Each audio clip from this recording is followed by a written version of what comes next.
Dr. Srinivas, we are glad to see you. Thank you very much for your time. As we're going to discuss the results of Shanghai Cooperation Organization summit, which resulted in accession of Iran, and now our organization has 9 members.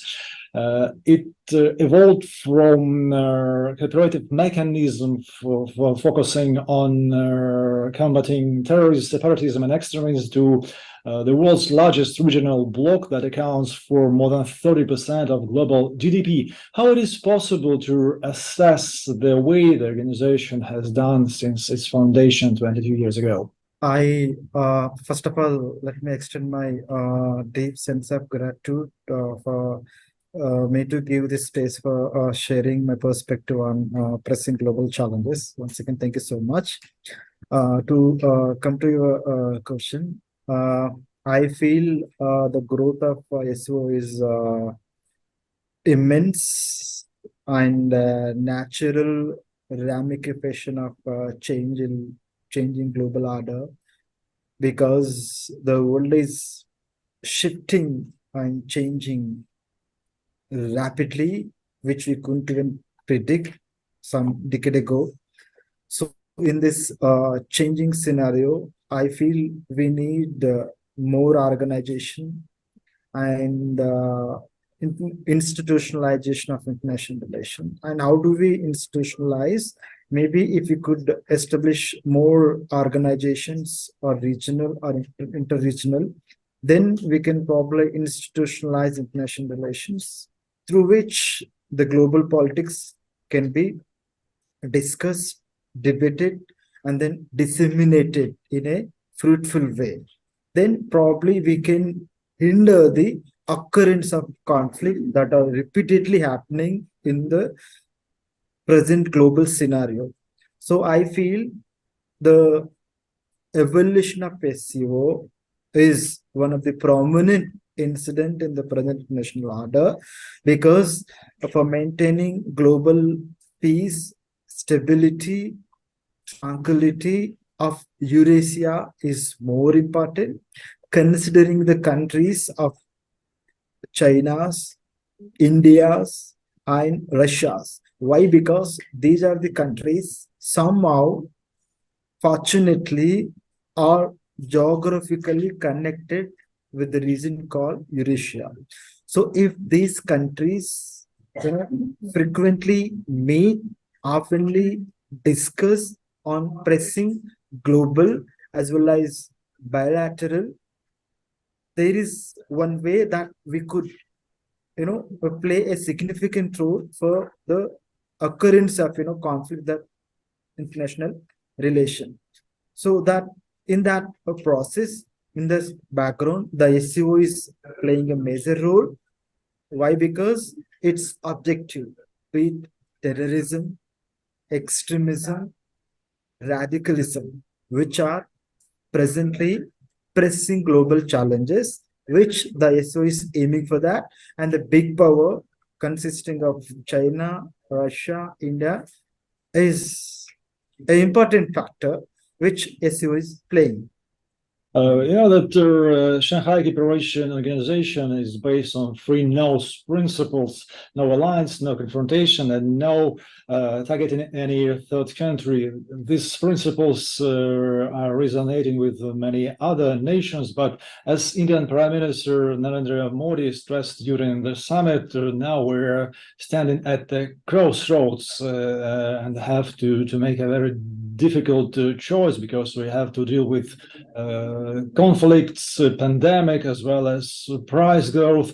How do you see, does the organization have enough resilience to oppose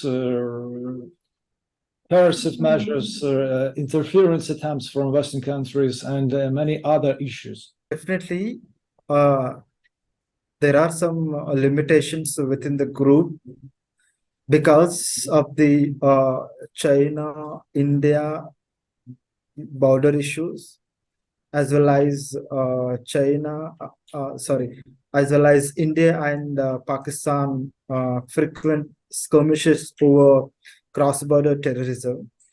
These are the 2 major issues: China-India border issue India-Pakistan cross-border tourism issue are significantly hindering the progress of the SCO. But if you could closely observe the New Delhi Declaration, which coined by India's government in this SCO summit declaration, where India clearly said that when the Chinese government put forward BRI project passing of this resolution from SCO, India politely rejected it because India says that the BRI project in which China-Pakistan economic corridor, which is violating India's territorial integrity and sovereignty.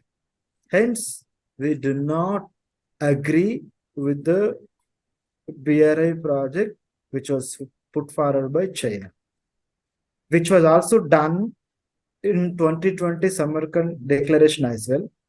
But the thing is, there are other issues that were mentioned in the New Delhi declaration, which have been passed by all the countries together, which means the issues, the challenges, the objective that the SCO is focusing upon are primarily passed with the consensus.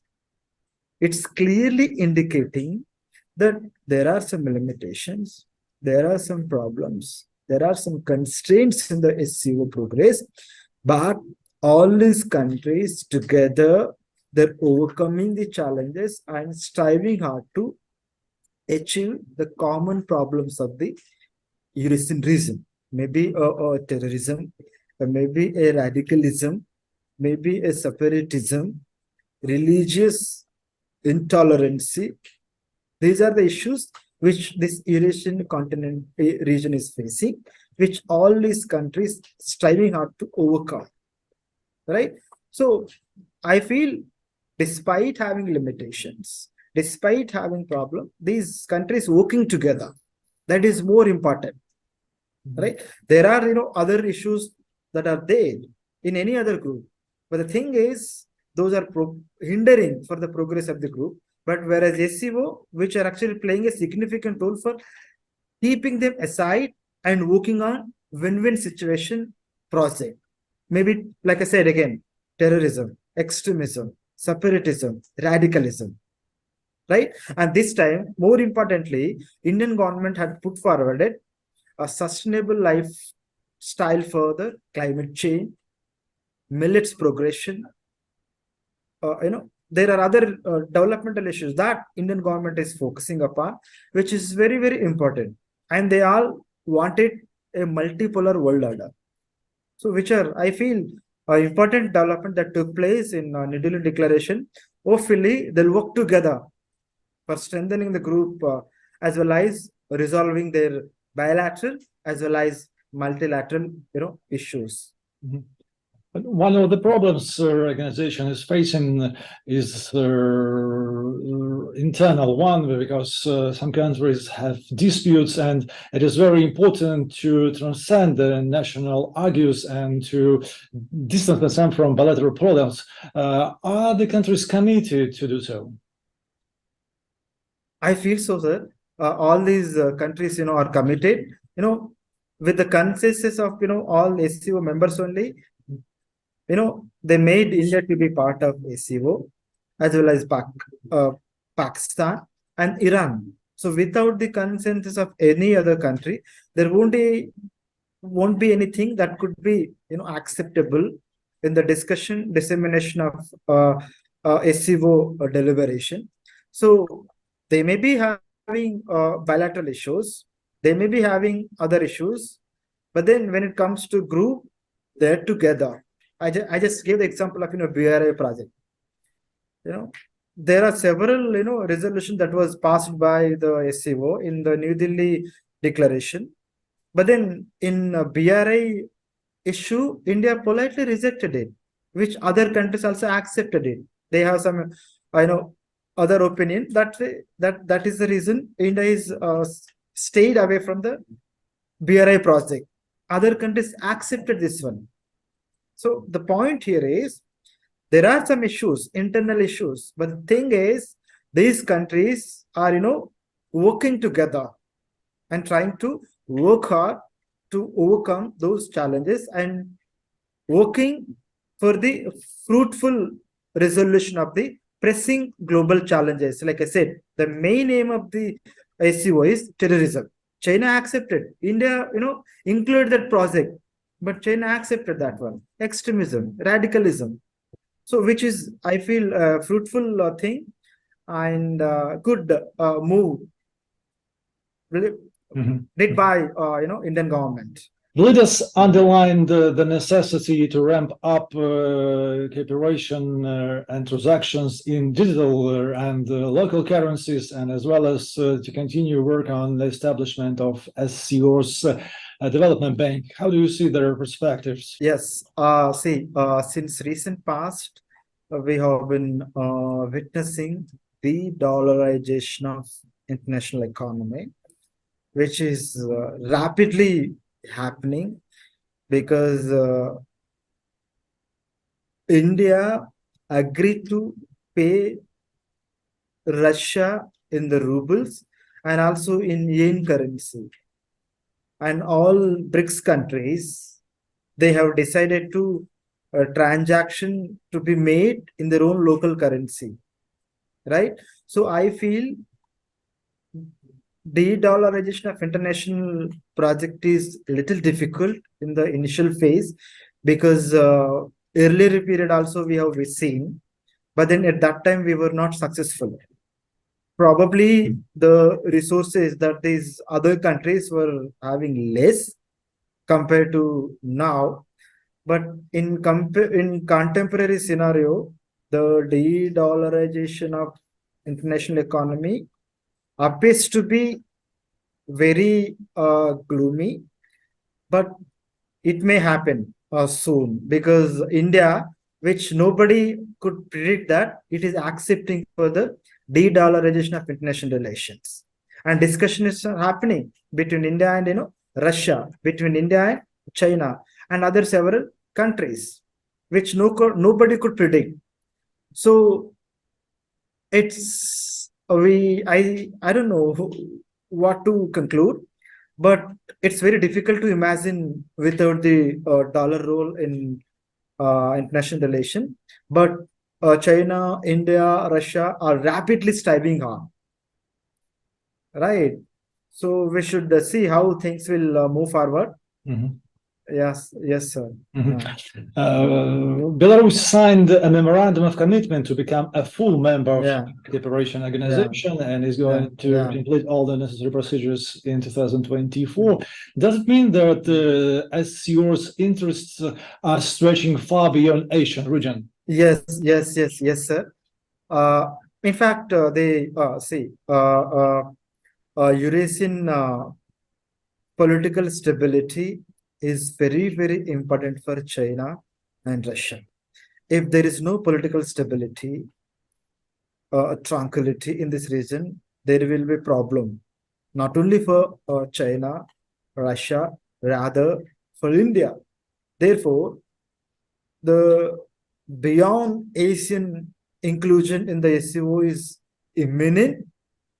Whoever is okay with the China's role and then the Russia's role, because Belarus is, you have seen in Wagner Mutiny how it played a significant role to protect and preserve Putin's government.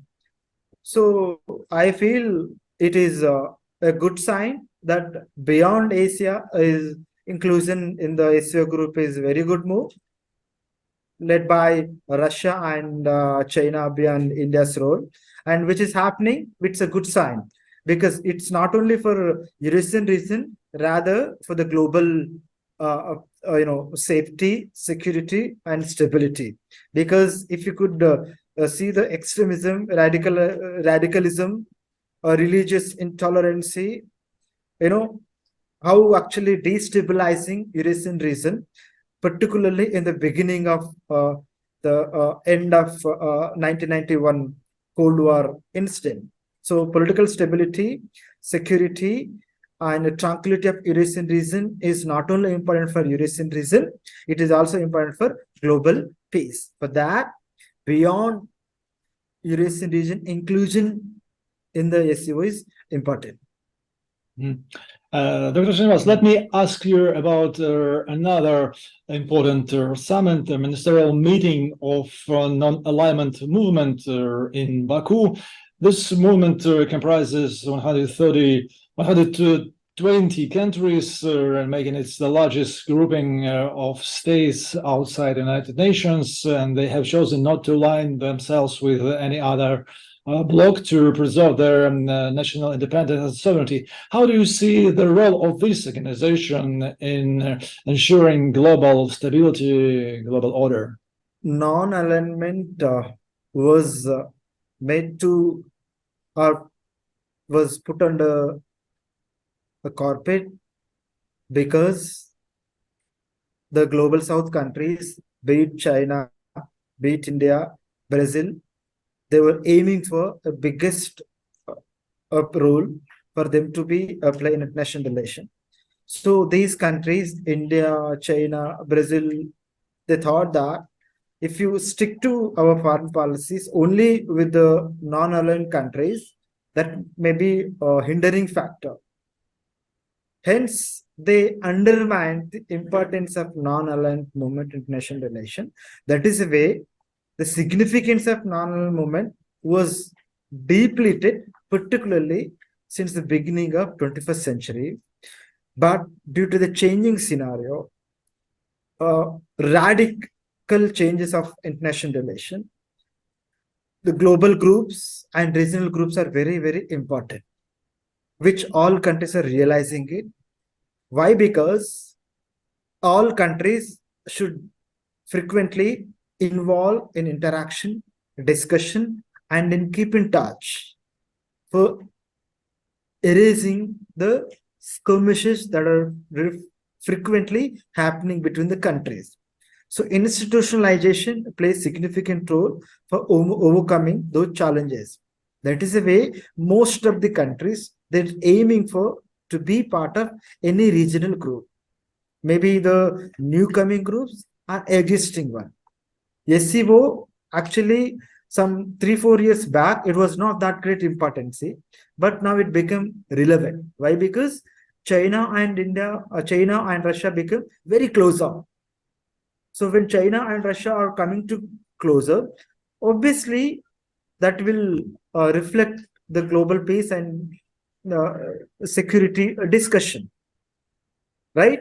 So other regional groups are, also are, important to play international relation, particularly global south, which is emerging. The future of the international relation belongs to global south, which all countries have realized that.